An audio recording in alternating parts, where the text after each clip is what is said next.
Bonjour, ici Thierry, agriculteur d'aujourd'hui. Je vais vous présenter un outil peu connu mais très utilisé des agriculteurs. Il s'agit d'une sonde. Non, ce n'est pas Excalibur, non, je ne suis pas le roi Arthur et pour autant, je m'en sers. Alors cette sonde a pour but de savoir la quantité d'azote qui se trouve dans le sol. Donc pour cela, je vais l'enfoncer.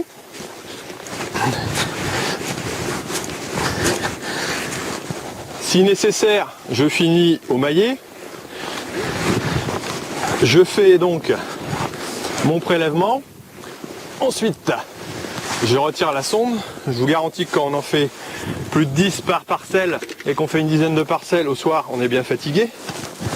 Et ensuite, par épaisseur, je vais prendre un échantillon. Là, je ne l'ai pas fait jusqu'au fond, mais sinon, je prends les 30 premiers centimètres du sol. Il faut noter bien sûr qu'elle est à l'envers. Ensuite, les 30 suivantes et enfin les 30 dernières. J'arrive ainsi à 90 cm de profondeur, ce qui est globalement à peu près la profondeur qu'un blé peut atteindre au niveau de ses racines, et là où il peut prélever l'azote. Pour une betterave, on peut faire la même chose, pour d'autres cultures aussi. Par exemple la pomme de terre, on fera maximum 45 cm de profondeur. Et ensuite, je vais les échantillonner, je vous montre ça. De cet échantillonnage que je viens de faire, donc j'obtiens 3 échantillons différents en fonction des profondeurs, 0 à 30 cm, 30, 60, 60, 90. Je vais les mettre en sachet, puis réunir ces 3 sachets dans un sac auquel je vais joindre ma fiche de questionnaire.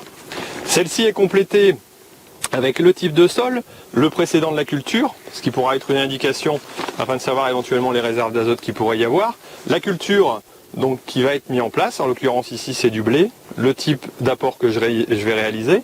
Si j'ai réalisé un apport de matière organique avant, de fumier en l'occurrence, là ce n'était pas le cas, et à partir de tous ces éléments-là, ils vont pouvoir déterminer la quantité d'azote qui reste dans chaque profondeur de sol, que le blé va pouvoir aller pomper, et donc m'indiquer la dose que moi je vais apporter, afin d'apporter exactement ce qui est nécessaire pour la production de blé, ni plus ni moins.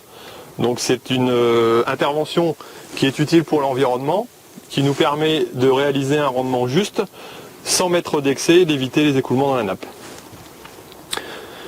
Voilà, donc j'envoie ensuite cette analyse au laboratoire et j'aurai les résultats dans 3 semaines. A bientôt pour une prochaine vidéo, merci d'avoir suivi Thierry, agriculteur d'aujourd'hui.